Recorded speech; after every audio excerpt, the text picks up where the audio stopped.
Vamos lá. Eu quero então pensar com vocês hoje sobre a linha de tempo da parousia. Ontem eu falei de uma doutrina chamada kenosis. Essa linha de tempo começa com a encarnação de Jesus. É a doutrina da kenosis. Hoje nós vamos tratar da questão da parousia. O que é a parousia? É a volta de Jesus, o retorno de Jesus para buscar os seus. O arrebatamento da igreja, ele foi introduzido por Jesus na noite anterior à sua morte. Está registrado em João 14, porém, João não dá detalhes acerca desse assunto. A Bíblia vai começar a detalhar o arrebatamento lá em 1 Tessalonicenses capítulo 4 e também em 1 Coríntios 15, 51 a 58. Então Jesus apenas menciona, ele introduz o tema, ele não detalha. Por isso que às vezes fica difícil para alguns entenderem. Em seguida nós vamos ter outros textos falando do mesmo ponto, 2 Tessalonicenses 2, de 1 a 12. Porém, os maiores e melhores detalhes, eles estão lá em 1 Tessalonicenses 4. Agora, Hebreus 9, 28, diz que da mesma forma como Cristo foi oferecido uma única vez para tirar os pecados, e esses pecados não são de todos. Isso aqui é um ponto doutrinário muito interessante para nós. Lembra ontem que eu falei que Cristo amou a igreja, morreu por ela? Então, o escritor da carta aos Hebreus, capítulo 9, versículo 28, confere aí, ele vai dizer que da mesma forma como Cristo foi oferecido uma única vez para tirar os pecados de muitos, aparecerá uma segunda vez, não para tirar o pecado, mas para trazer salvação aos que o aguardam. Esse trazer salvação aqui significa colocar um ponto final nessa história aqui, porque todos nós já somos salvos em Cristo. A Bíblia é clara que no contexto geral, o que é o contexto geral? Às vezes nós temos o problema de trabalhar um tema, de trabalhar uma doutrina baseado em apenas um só lugar, em um só versículo. Observem que a Bíblia tem um contexto geral. Essa palavra ela não pode se contradizer. Então Gênesis possui doutrinas básicas que o Apocalipse vai explicar para nós. A Bíblia ela é um livro só, composto de 66, é claro, escrito por homens em lugares diferentes, épocas diferentes, mas o autor é o mesmo, que é Deus, por meio do Espírito Santo.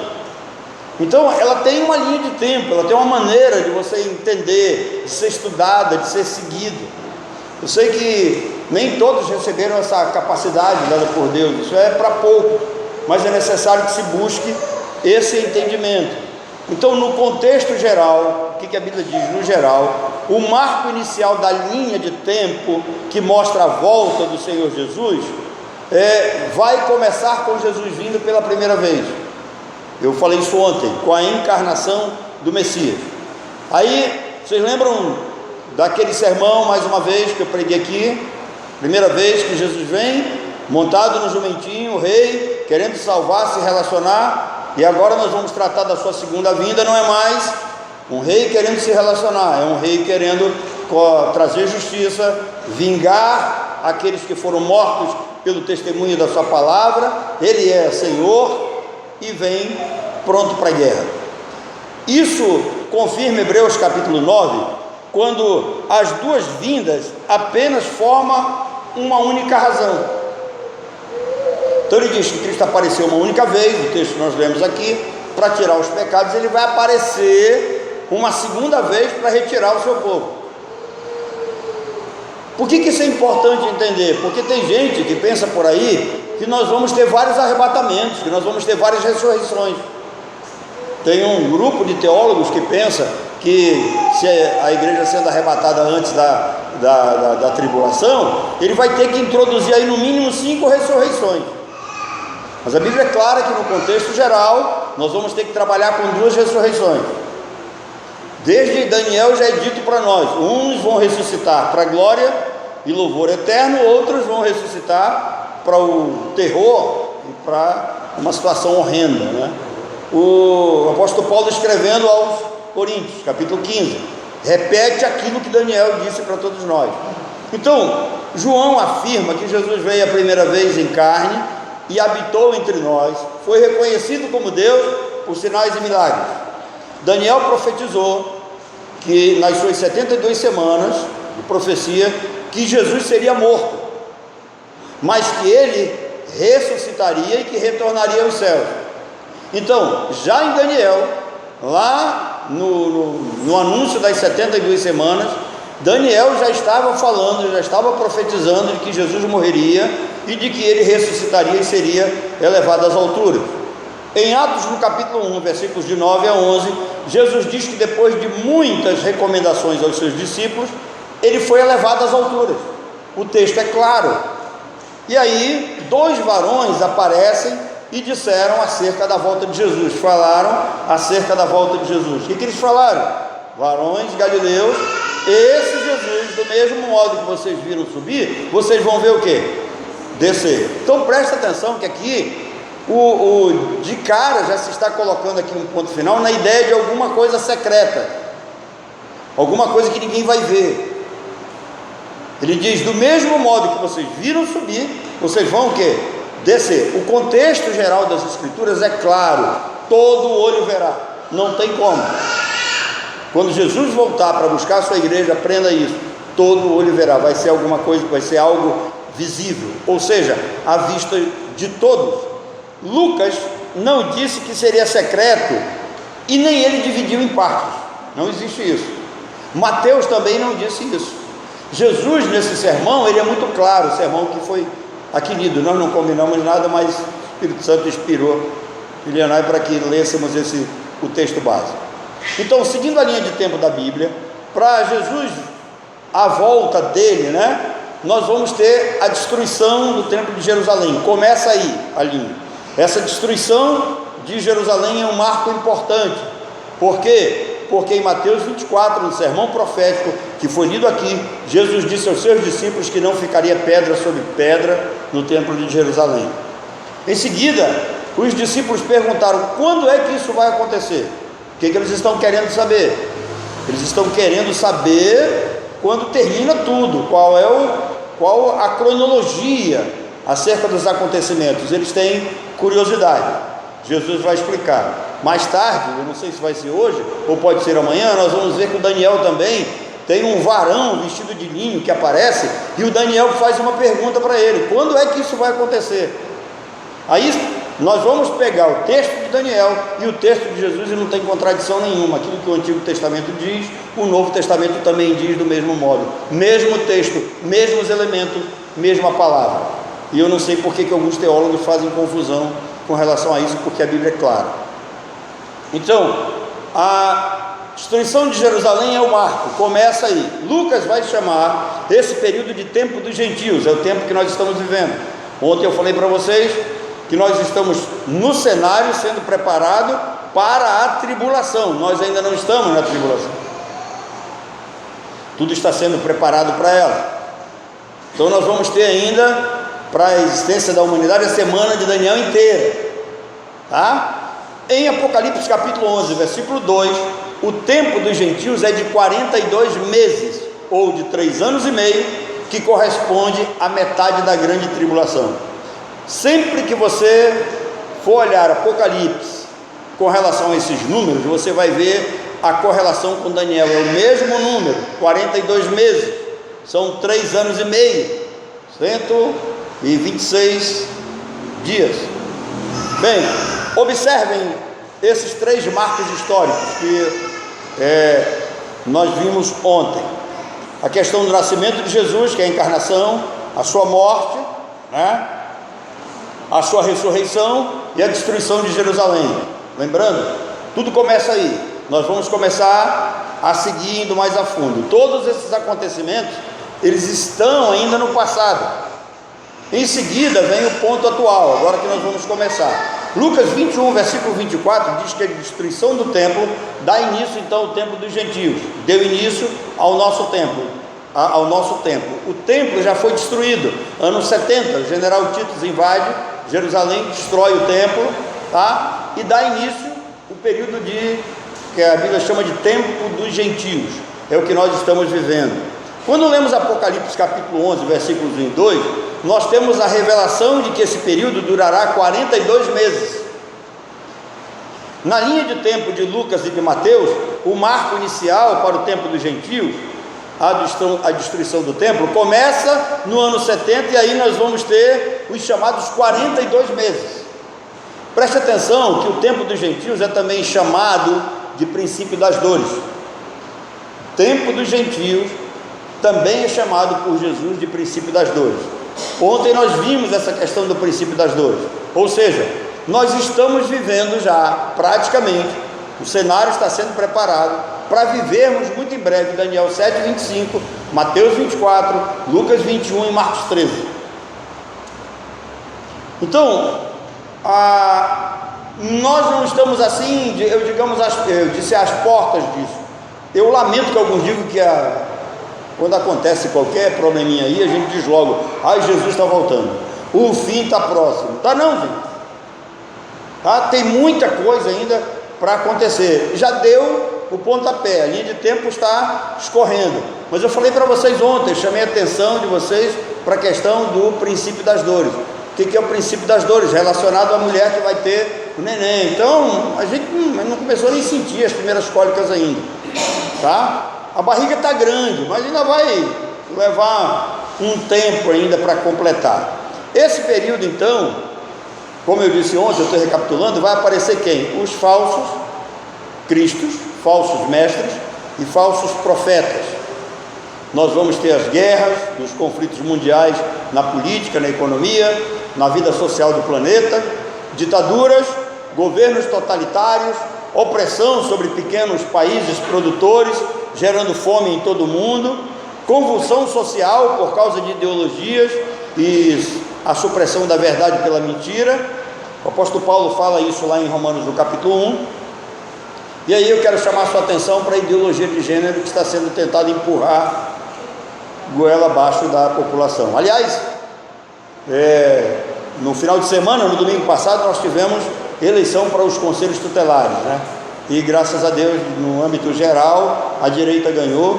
Nós temos, na grande maioria, os conselhos tutelares de direita, cristãos, gente que preza pela família, que vai dar continuidade a isso, vai cuidar bem das crianças. Isso é uma resposta para essa implantação dessa ditadura comunista e esquerdista que há no mundo.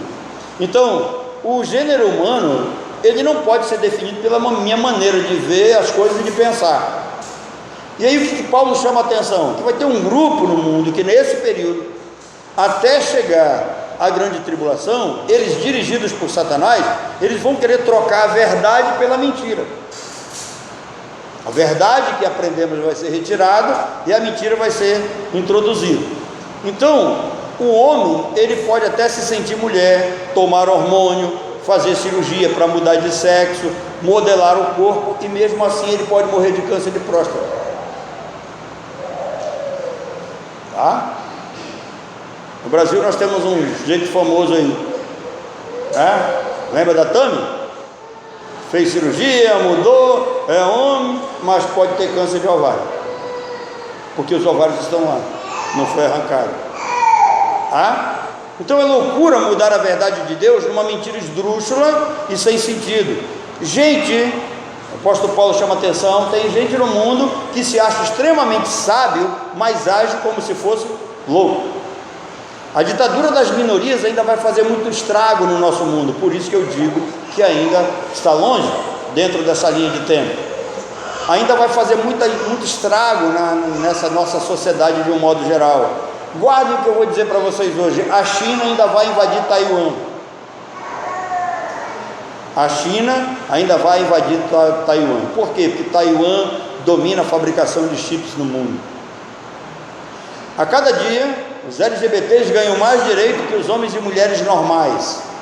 Algumas pessoas, quando verem esse vídeo, vão se ofender. Por que eu uso a expressão normal? Porque Paulo disse aos romanos, escrevendo a carta aos romanos, que esse tipo de atitude é antinatural. Ele diz que os homens deixaram o uso natural da mulher e se inflamaram com outros homens. Então, o que a sociedade está querendo implantar, e isso vai ser cada dia mais crescente nesse período, no tempo dos gentios, até chegar no final da grande tribulação, é que essas atitudes antinaturais, essas coisas vão ser colocadas na sociedade. A igreja, ela vai ter que se levantar contra isso. E quando ela se levantar contra, eu não estou dizendo que a igreja vai fazer guerra, mas ela vai pregar contra. Isso é um dever nosso. Uma das coisas que talvez você ainda não percebeu, que a igreja, Deus usa a igreja como uma espécie de controle do pecado no mundo, por meio do seu Espírito. A igreja está aí para mostrar a verdade, pregar a verdade, e à medida que a igreja prega a verdade, ela reprime o crescimento dessas coisas. Então, o princípio das dores está aí em curso, nós estamos caminhando para ela, mas ainda há alguma coisa que está restringindo, que está controlando, para que não se chegue ainda no período, eu diria, o máximo. Bem, nós vamos ter terremotos, fomes, pestes, e aí virão os dias de tribulação. Observem que no sermão profético em que Jesus responde aos discípulos, eles perguntaram para Jesus disse que o princípio das dores é só o começo, é a montagem do cenário para a sua volta. Estas coisas acontecerão no tempo dos gentios, ou seja, na era em que nós estamos vivendo.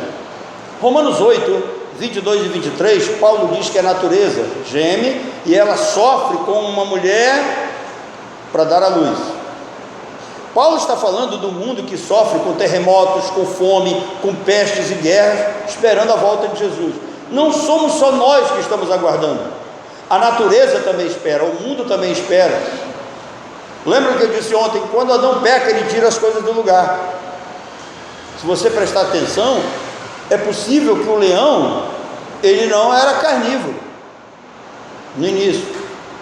Então, quando o pecado vem, o pecado muda, tira as coisas do lugar, e Jesus vem para colocar as coisas no lugar de volta, colocar as coisas como eram. Então Paulo está falando de um mundo que sofre com terremoto, com fome, com peste, com guerra, esperando a volta de Jesus. O texto de Romanos 8 diz também que até nós, os crentes, sofreremos esperando a redenção do nosso corpo. Irmãos, quantos de nós não lamenta termos certas enfermidades? Eu olho para esse homem e vejo a questão do joelho dele. Quanto ele poderia fazer mais se tivesse um joelho normal? Todos nós, à medida que avançamos no tempo, nós vamos experimentando dificuldade de locomoção, de visão, de audição, até de entendimento das coisas. Então, quando é que tudo isso terá um fim? Quando o Senhor Jesus Cristo voltar. Então a própria igreja sofre aguardando isso, para recebermos o que? Um novo corpo. Todos nós sonhamos em ter um corpo perfeito, melhor. Todos nós sonhamos em viver em harmonia com o nosso Deus. Sonhamos em ter uma igreja sem problemas na glória, aonde o Senhor, que é cabeça, Ele vai ser a luz, vai ser aquele que vai nos conduzir. Mas isso só é possível depois desses acontecimentos todos que estão decretados por Deus.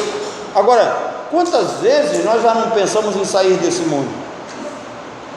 Quantas vezes nós não pensamos em abandonar esse corpo, em desistir da vida? Se você disser que você nunca teve, parabéns, mas o apóstolo Paulo teve, Moisés teve, Elias teve. Então, os grandes homens de Deus na história, que tiveram grande responsabilidade, sentindo o peso de tudo aquilo que passavam, as aflições que eles sofriam no corpo, eles chegaram a desejar morrer também. Quando eu fui diagnosticado com depressão, logo em seguida veio a minha esposa, e ela foi assim extremamente abalada, ela toma remédio até hoje, eu nunca tomei remédio nenhum para depressão. E aí o clínico geral me encaminhou para o psicólogo. E eu fui conversar com a psicóloga, meia hora de conversa, ela disse: olha, eu é que preciso ser tratada com você. Ela disse: mas se você desejar tomar remédio, eu vou te encaminhar para o psiquiatra. Ele me encaminhou para o psiquiatra, nunca mais eu voltei lá. E eu li e estudei tudo que vocês imaginam sobre o assunto, conheço todo e qualquer tipo de remédio, então eu não preciso de remédio homeopático. Um dia eu encontrei com um médico no shopping, ele disse: Aldenir, e o tratamento? Ele dizia: o meu tratamento agora eu viajo, eu pesco, eu prego, passeio. Ele dizia: esse é o melhor tratamento que tem. Mas eu conheço pessoas que tentaram desistir da vida, que se curvaram diante da doença. Agora, só que tem um detalhe: eu particularmente não creio que a depressão é uma doença. porque você não tem nela aquilo que a gente chama de sintomas clínicos que possam definir o que é uma doença. Você tem um estado emocional abalado, você tem um problema emocional que é atingido de alguma forma extra e que atinge você. Aí eu faço uma pergunta: qual é o melhor remédio que nós temos a não ser a palavra de Deus? Qual é o melhor remédio que nós temos a não ser o relacionamento com Deus? O que mais nós precisamos entender? Se você estudar sobre oração, você vai ver que 5 minutos de oração é melhor do que qualquer antidepressivo que você toma. 10 minutos de leitura da palavra, você está mais vivo do que qualquer outra pessoa. Quando Elias está debaixo de um zimbro desesperado, pensando que vai morrer, tem duas coisas lá que é dado para ele: pão e água. Como é que um homem, na situação que está, ele é restabelecido com pão e água? Preste atenção, pão e água representam quem? Jesus. Você quer algo melhor na vida? Então, a própria igreja, ela sente isso, ela deseja essa restauração. E quantas vezes nós desejamos ver então o nosso Maranata, o fim de todas essas coisas? Eu vejo pessoas reclamando: olha, eu gostaria muito que acabasse com isso aqui, que Cristo voltasse logo, não é? Quando a mulher briga com o marido briga com a mulher, os filhos não estão dando certo. Aí eu acho muito linda essa questão de atender casais. Eu me amarro quando eu vou atender casais, porque o cara no início diz assim: olha, a mulher da minha vida, o homem da minha vida, foi Deus que me deu. 3 anos depois de briga, diz assim: se eu soubesse que essa desgraça era assim, eu não tinha casado. Então todos nós esperamos o ponto final nisso. Todos nós esperamos a redenção, a transformação do nosso corpo, e isto só vai acontecer no arrebatamento. Agora, 1 Tessalonicenses 5, versículos 1 e 2, Paulo disse que não precisava falar-lhes acerca dos tempos e das épocas, ou seja, era uma igreja madura. Então, eles sabiam que o dia do Senhor viria como um ladrão de noite. Quando os homens estivessem falando de paz e segurança, virá grande destruição. Então presta atenção. Esse é um ponto que a gente precisa ficar atento. Quando o mundo estiver falando de paz e segurança, pode vir repentina destruição. E aí ele volta de novo, Paulo vai e fala o que Jesus falou: assim como a mulher está para dar dores de parto. O que eu quero chamar a atenção de vocês, irmãos? O que Paulo falou, Jesus falou, Daniel falou, são os mesmos textos, com os mesmos elementos. É só a gente juntar o quebra-cabeça. Então, quanto mais se aproxima a volta de Jesus, mais esses sinais serão frequentes e irão se intensificar.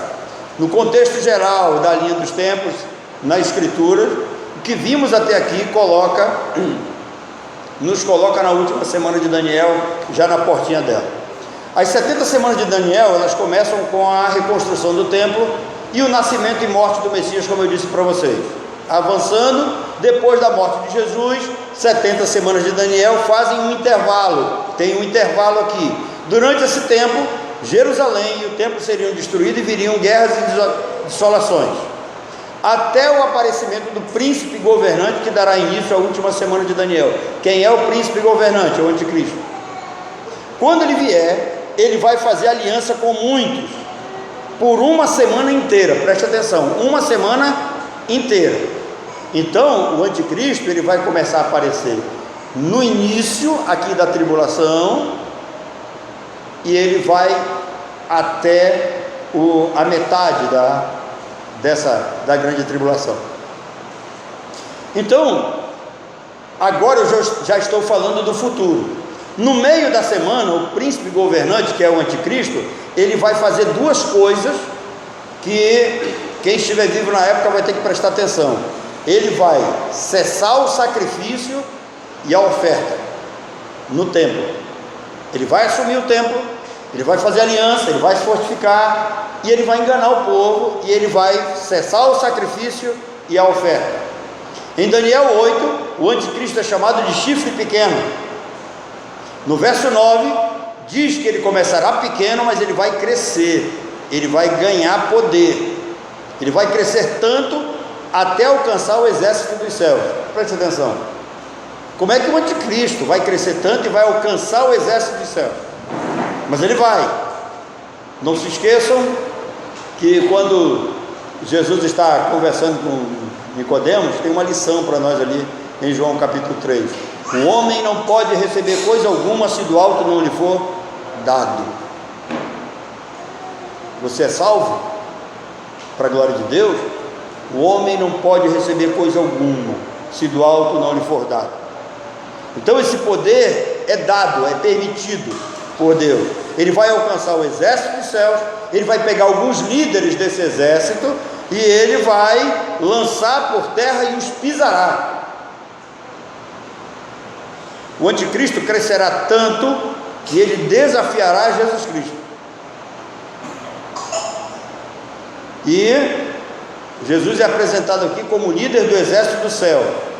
E quando ele fizer cessar o sacrifício, ele vai destruir o santuário depois de profanar o santuário. Ele vai se exaltar, ele vai enganar, ele vai subir ao poder. Esse tempo é chamado de tempo da ascensão do anticristo. Esse crescimento e esse poder todo dele. Em Apocalipse capítulo 13, versículo 2, João fala da besta semelhante a um leopardo, com pés de urso e boca de leão. Essa besta é a mesma que aparece em Daniel 7, que receberá poder e trono do dragão, Satã. Junto com a besta também receberão poder 10 reis, tipificados nos 10 dedos da estátua de Daniel. Não me pergunte quem é esses 10 reis, que ninguém sabe. Se alguém disser para vocês que sabe, não é verdade, porque quando Daniel vai falar desses 10 chifres aqui, desses reis, ele diz: isso é um mistério. Se é mistério, Deuteronômio 29 e 29, as coisas encobertas pertencem a Deus, porém, as reveladas para nós, só Deus sabe. Apocalipse 17, sai de Daniel, vai para Apocalipse, mesmo texto, mesma citação, diz que os 10 chifres são também 10 reis, que eles ainda não entraram em cena, eles vão entrar ainda. Eles receberão poder e passarão esse poder à besta. Observe a linha de tempo, está avançando. Esse período ainda é a ascensão do anticristo, e ele estará fazendo alianças e estará recebendo poder. Quando o anticristo chegar ao máximo do seu poder, esse poder que está destinado a ele, permitido por Deus, e que ele fizer cessar o sacrifício, a oferta, como profetizado nas 70 semanas de Daniel, em seguida ele vai começar a perseguir a igreja. Preste atenção. Tanto Daniel como João no Apocalipse, eles estão dizendo que a igreja estará aqui. Você vai ler isso em Daniel 7, 25, Apocalipse capítulo 13, versículo 7, são os mesmos textos, mesma citação.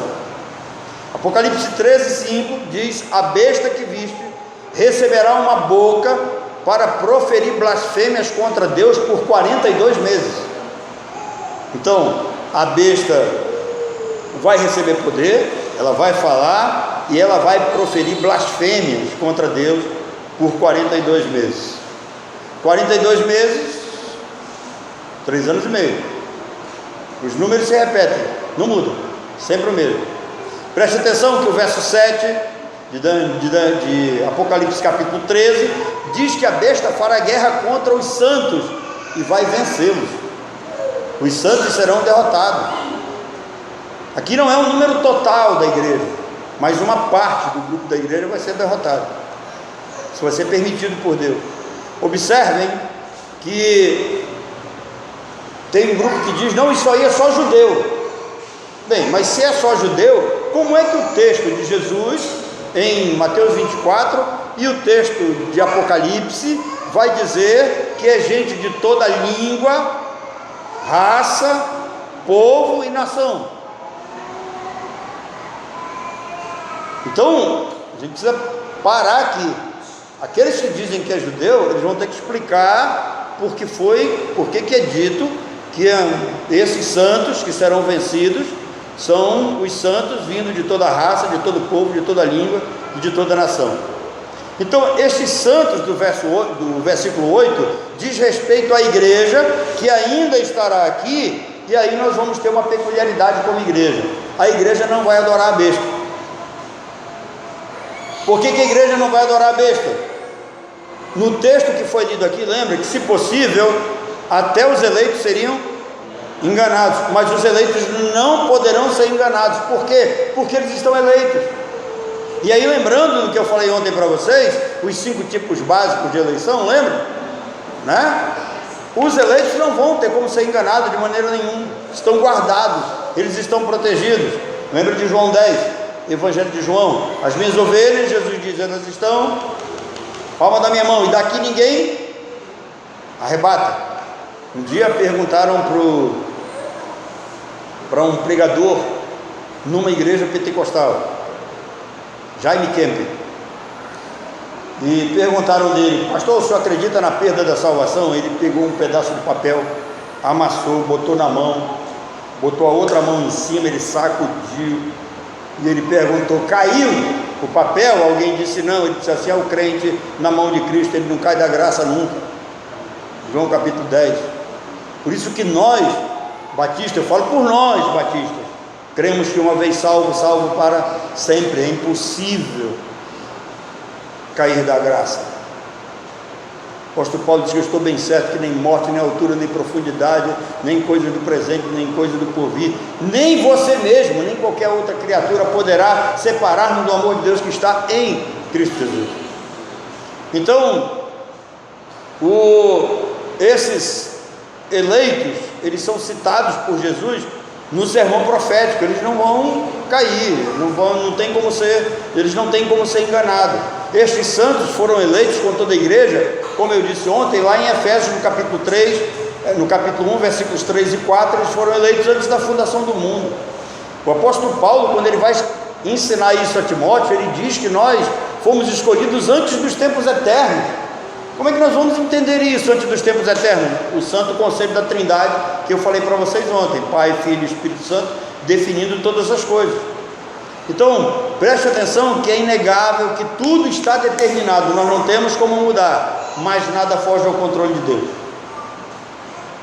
Nada vai fugir ao controle de Deus. Apocalipse 17:8 diz que os santos não adorarão a besta, porque os seus nomes estão escritos no livro da vida do Cordeiro desde a fundação do mundo. Um dia me convidaram para ir assistir uma programação do aniversário de uma igreja, eu fui. O pastor lá era um amigo meu e ele convidou um evangelista lá para pregar. E aí o cara terminou de pregar, ele fez: toca o manso e suave, Jesus está chamando. E aí o pessoal que foi tocado pelo manso e suave foi lá na frente. E aí ele orou pelo pessoal, e até aí estava tudo bem, mas aí ele falou uma coisa que me deu vontade de ir lá dizer para ele que não era assim. Deus agora está colocando o seu livro, o seu nome no livro. Você já ouviu isso? Já?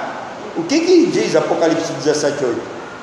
Que estes eleitos, e que a igreja, os eleitos de Deus, os seus nomes já estão no livro da vida desde a fundação do mundo. O sangue do Cordeiro, Jesus Cristo, foi conhecido com efeito antes da fundação do mundo. O livro da vida foi escrito desde a fundação do mundo. Acabou. Irmãos, Deus não está sendo apanhado de surpresa. Deus não tem que ficar esfregando as mãos para tentar dirigir a minha e a sua vida, não. Deus tem tudo nas mãos, todo o seu controle. Quando Jesus ressuscita e aparece diante dos discípulos, ele diz: veja, todo o poder me foi dado no céu e na terra, portanto ide. Então, ele tem o poder, né? Eu estava conversando com o Vianai agora à tarde, quando nós lemos o livro de Levítico, né? E o livro de Levítico começa assim, né? E chamou o Senhor a Moisés da tenda da congregação e lhe disse, no hebraico, Vaikra Shem Amoshavino Deton Ne Mitran Ver Vaiome. Então, eu estava explicando para ele que quando ele diz assim, Vaikra e chamou, traduzindo, Vaikra, traduzindo, chamou. Quando Deus chama, Deus não chama ninguém por favor, não. Deus não está perguntando se essa pessoa quer vir ou não. tá? O id não é uma pergunta se a pessoa deseja ou não ir, é imperativo, é para ir. Deus não chegou com Abraão e disse assim: ô coroa, você está afim de largar a tua terra, a tua parentela e ir para um lugar que eu vou te mostrar? Ele não perguntou isso, ele chegou e disse: sai. Esse sai é uma palavra do Hashem, do Senhor, daquele que é o soberano, que determina todas as coisas, aquele que quando fala no monte, o monte fumega, treme, sai fogo e a galera treme lá embaixo. Esse é o Senhor que nós servimos. Durante muitos anos tentaram igualar o poder de Satanás ao poder de Cristo, criaram a ideia do dualismo, parece que Deus está puxando o homem por um braço e Satanás por outro. Não, irmão, esse chifre pequeno aqui, todo o poder que ele tem é permitido por Deus, porque o homem, vou repetir, não pode receber coisa alguma se do alto não lhe for dado.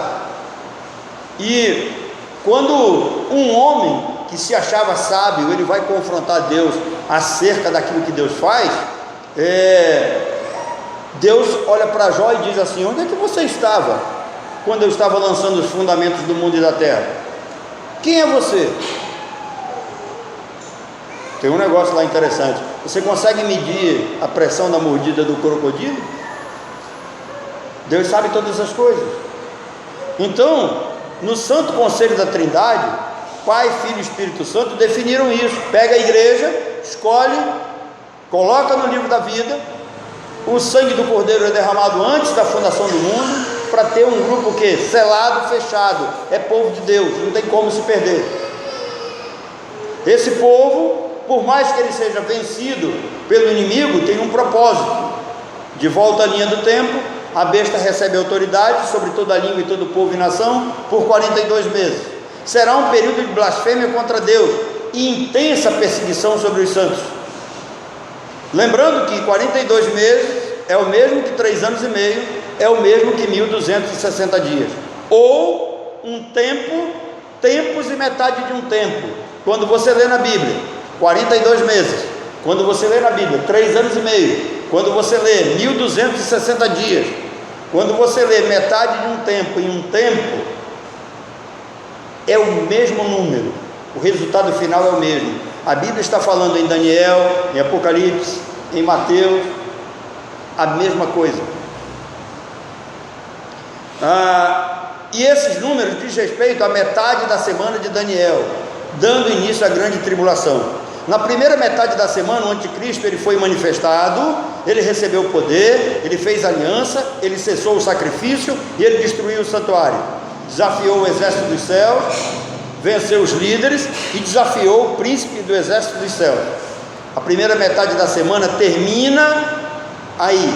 Agora vai começar a segunda metade, que é a grande tribulação. E aqui entra o tema que divide os teólogos e estudiosos e comentaristas da Bíblia: a igreja passará ou não pela grande tribulação? Vamos responder isso.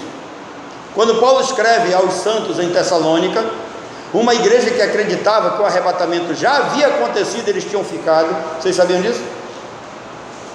A igreja de Tessalônica, quando Paulo escreve a carta aos Tessalonicenses, ele escreve essa carta para uma igreja que pensava que já tinha acabado, que o arrebatamento já tinha acontecido, eles tinham ficado. Eu faço uma pergunta: como é que vocês iam se sentir se vocês tivessem a consciência que teriam sido deixados?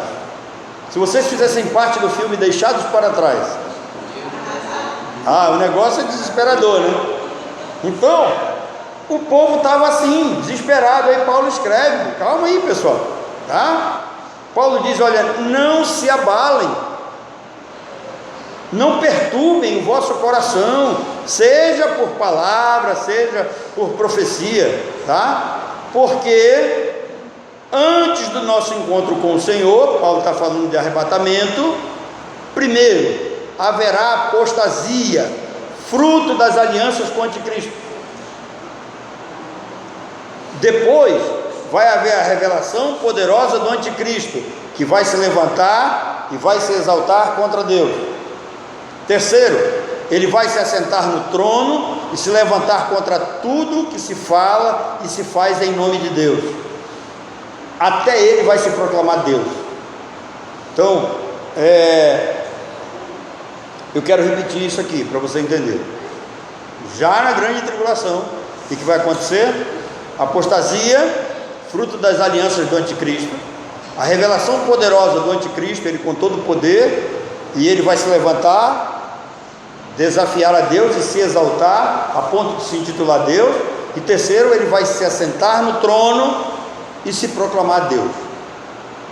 Então preste atenção que o arrebatamento, a primeira ressurreição, a transformação dos nossos corpos e o nosso encontro com o Senhor nos ares, só acontece depois da revelação e da manifestação do poder do anticristo, não acontece antes. Então, se você me perguntar, quando é que vai acontecer o arrebatamento da igreja? Só vai acontecer quando o anticristo for revelado em todo o seu poder. Quando você vê o anticristo, depois de ter destruído o templo, com toda a força de expressão, porque nenhum de nós vai estar aqui para a glória do Pai, né? Aí nós vamos saber que o fim, sim, aí já está próximo.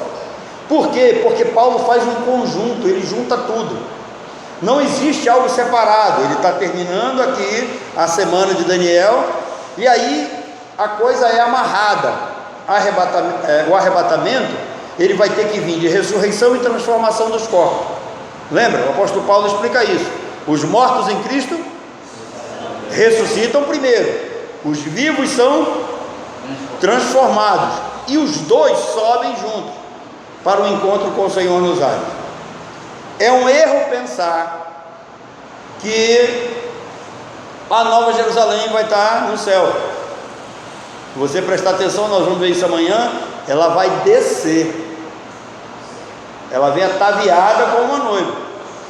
Então, quando nós nos reunirmos com Cristo nos ares, nós não seremos levados para a glória, nós vamos descer com Ele, e aí vai ser implantado o milênio. Esses detalhes nós vamos entrar amanhã, mas o que eu quero que você entenda aqui hoje, você aprenda, que essas coisas estão amarradas.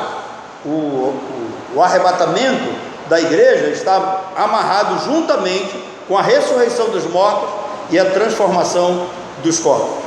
Isso não acontece sem antes a manifestação da apostasia e do poder do anticristo. Então Paulo disse aos Tessalonicenses: não se abalem, não se deixem enganar. O arrebatamento não acontece porque a igreja verá o reinado do anticristo. Depois, a igreja verá ele falando horrores contra Deus, oprimindo e perseguindo os santos, e ele vai tentar mudar. Um outro detalhe aqui: as leis e os tempos. Olha a presunção do anticristo. Ele vai tentar mudar as leis, mudar as coisas e mudar os tempos. Os santos serão entregues nas mãos dele por um tempo, tempos e metade de um tempo. Então presta atenção, isso aqui, tempo e metade de um tempo, significa a outra metade da semana de Daniel, 3 anos e meio. Então significa que a igreja vai ser entregue na mão do anticristo por 3 anos e meio. E não há diferença, não há uma confusão. Os textos são claros e fáceis de compreender. Tempo e tempos e metade de um tempo em Daniel é o mesmo que 3 anos e meio, é o mesmo que 42 meses e é o mesmo que 1260 dias. Mesmo número, 3 anos e meio, que é o último período da semana, 3 anos e meio da semana, que dá o período da grande tribulação. É nesse período então que acontece essa tribulação como nunca houve e jamais haverá. Se você sofre com alguma coisa e reclama achando que está difícil, não está ainda não, vai piorar. Eu tinha um tio que ele já está na glória, ele faleceu. Quando as pessoas começavam a reclamar para ele, ele dizia assim: calma, não reclama porque ainda vai ser pior, deixa vir a besta. Ele dizia: vai ser pior, deixa vir a besta. Apocalipse capítulo 13, versículos de 11 a 17, diz que a primeira besta, ela recebe poder da segunda besta. Nós estamos avançando, tá? E aí, esse poder é para matar os que se recusam a adorar a imagem da primeira besta. A segunda besta, ela opera grandes sinais, a ponto de fazer cair fogo do céu.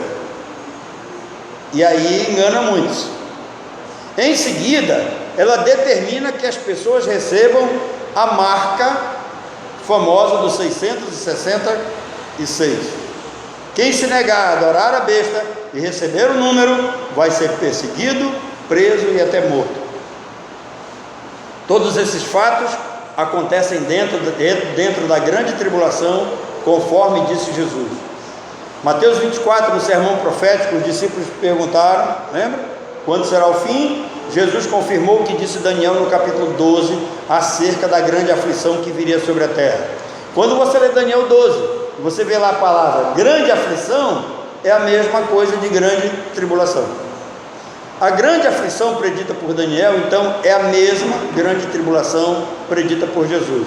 Ambos afirmaram que jamais houve e jamais haverá outra igual no mundo. Em Mateus 24, versículo 25, diz que logo após a grande tribulação, eu quero que você leia esse texto aí, abra aí sua Bíblia, Mateus 24, 25, logo após a grande tribulação. O que é após? Após significa o quê? Depois, tá?